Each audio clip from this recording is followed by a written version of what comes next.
դրոշները այրելային հարևանների դատապարտելի է եւ ընդունելի չէ։ Ո՞րն է ձեր վերաբերմունքը սրան, ճիշտ է նման քայլը, ճիշտ չէ, Փաշինյանը ինչ է այսքան ցավում հարևանների դրոշների համար։ Փաշինյանը, եթե միայն ցավար դրոշները այրելու համար եւ որևէ գործողություն չաներ, որը կբխեր ոչ թե հայկական պետության շահերից, այլ կբխեր բացառապես թուրք-ադրբեջանական շահերից, մենք կարող էինք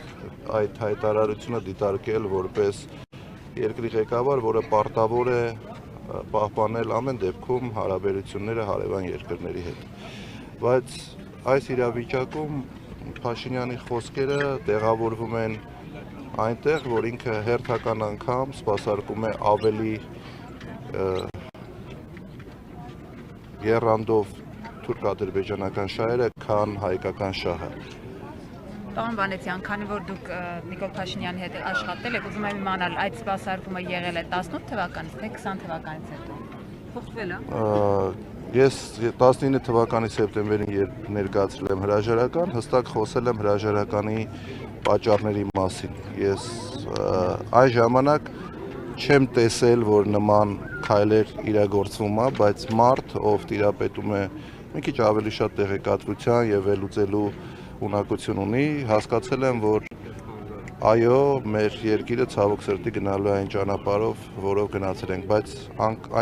անգամ ամենավատ երազում չէին կարող պատկերացնել, որ հասնելու ենք այս իրավիճակին, որը մենք այսօր ունենք։ Պարոն Փաշինյանին հեռացնելու քայլեր ձեռնարկելու եք, թե չէ։ Ես 19 թվականի սեպտեմբերից ձեռնարկում եմ քայլեր Փաշինյանին հեռացնելու ուղղությամբ։ Այդ հարցը ամենակարևոր հարցն է, որը մենք պետք է ինքներս մեզ տանք եւ ոչ միայն ես ինքս ինձ, այլ մնացած այն մարդիկ, մեր քաղաքացիները, հազարավոր, 100 հազարավոր քաղաքացիները, որոնք եւս ունեն այդ նպատակը, բայց ինչ պատճառներով չի ստացվում, պատճառը նա է, որ Փաշինյանը եւ իր իշխանությունը ցանկացած քայլի դիմում են իշխանությունը պահելու համար, ցանկացած քայլի, ապօրինությունների, սադրանքների, մարդկանց ձերբակալումների, վախեցնելու, ուժ կիրառելու, ամեն ինչ անում են այս իշխանությունները, որ իշխանությունը հանկարծ չկորցնեն։ Այս մարդիկ իշխանությունը համարում են իրենց անվտանգության երաշխիքը մեկ եւ երկրորդ ամենակարևորը իրանք վայելում են իշխանությունը, ոչ թե ծառայում են ժողովրդին։ Ուստի նրանց համար իշխանություն կորցնելը հավասար է մահի ճակերտների մեջ, որովհետեւ ոչ մի բան չունենալով, ոչ մեկ չլինելով այսօր նրանք հարստացել են, նրանք ունեն լծակներ, նրանք ունեն մեծ պահակախմբեր, որոնց միջոցով շրջում են ամենտեղ։ Ուստի նրանք ամեն ինչ անելու են, որ իշխանությունը չկորցնեն, բայց դա ներողություն, բայց դա մեզ չպետք է հուսահատեցնի եւ մենք ասենք դե ձեռքներս լվանանք, թող մնան։ Ոչ, պայքարելու ենք, բայց եկեք ժամկետներ չնշենք, ոնց ենք, երբ ենք ազատվելու այս իշխանություններից, հավատացած եղեք, որ հավատացած եղեք։ Ես կարծում եմ այո։ Քաղաքական դաշտում ընտրությունների միջոցով Ես կարծում եմ այո, որ կա հնարավորություն ընտրություններով ազատվել այս իշխանություններից, որը ցույց տվեցին տեղական ինքնակառավարման մարմինների ընտրությունները, հատկապես վերջի Գյումրիում եւ Փարաքյարում անցկացված, մինչ այդ, եթե կհիշեք, տեղական ինքնակառավարման մարմինների տարբեր համայնքներում եւս եղել են ընտրություններ եւ ընդդիմությունը եւս ունեցել է հաջողություն եւ հաղթանակներ։ Հիմա բայց քննադատում են Մարտուն Գրիգորյանին, որ ձայները տվեց Վարդան Ղուկասյանին, հատկապես ԿՊԱ-ական հատվածը ասում է, որ այլ բաներ հայտարարում, բայց իրենց ասածը ճիշտ դուրս եկավ, որ ըստ էության բոլոր առաջադրված ուժերը իրենց ձայնը վերջում տալու են Վարդան Ղուկասյանին։ ԿՊԱ-ական շրջանակների քննադատությունը կարելի է ընդունել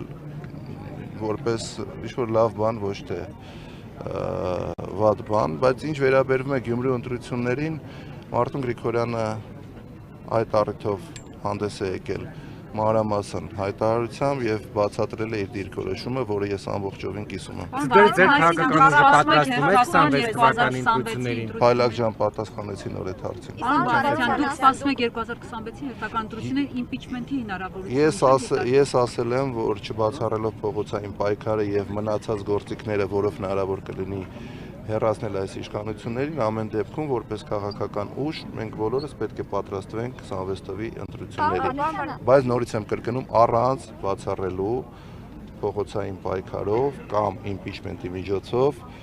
այս իշխանությունների հեռացումը։ Պարոն Վանեցյան, ոտքս խփեմ գետնին, հրապարակը կլծվի, ինչու չլծվեց կամ ինչու, եթե այդ հնարավորությունները ունենք։ Ներողություն։ Նույն հարցը ինձ այդ ժամանակ տվել է 2 տարի առաջ Ազատության մեր շատ սիրելի լրագրողներից մեկը, հիմա նույն հարցը տալիս եք դուք, այդ հարցի հետ կապված եղել է այն ոնց է կոչվում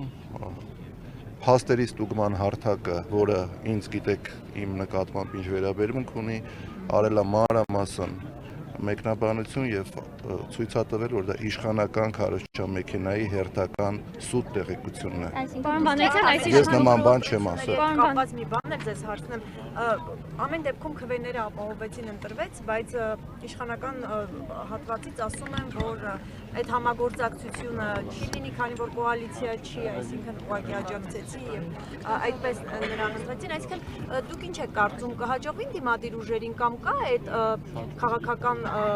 պատրաստակամությունը համագործակցել եւ կառավարումը Գյումրիի ապահովել նաեւ օրինակ տարբեր հարցերում քվեարկություններով եւ այլն, ինչ որ ճգնաժամի Ցանկացած հարց, որը կլինի իշա Գյումրու եւ գյումրեցու, ես վստահ եմ, որ ընդդիմադիր դաշտում կլինի կոնսենսուս եւ կընդունվեն որոշումներ։ Պարոն Վանեցյան, դուք ԱԾ-ում եք եղել, հիմա արդիական է նորից դարձել, ով բերեց իշխանության Նիկոլ Փաշինյանին, ով ԱԾ-ի մեկուսարանից արձակեց նրան, կային արդյոք դրսի ուժեր, որոնք ներգրավեցին դրա հետ հարցում։ ԱԾ-ն այդ պարագայում, երբ ես այն ժամանակ ԱԾ-ում էի, ես նման տեղեկատվության չեմ տիրապետել, ինչ վերաբերում է ով բերեց, բոլորը գիտեն, թե ինչ եղավ, բոլորը աչքի առաջ է եղել 7 տարի առաջ թե ինչ էր կատարվում մեր երկրում փողոցներում եւ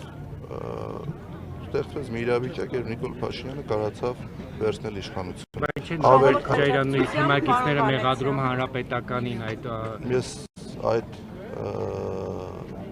քննարկումներին չեմ մասնակցում, այդ թեզը չեմ կիսում եւ առհասարակ փորձում եմ դրա մասին չխոսել, որովհետեւ իշխանազավթումը կիսում եք, Սերժ Սարգսյանը ասում է 18-ին իշխանազավթում է եղել։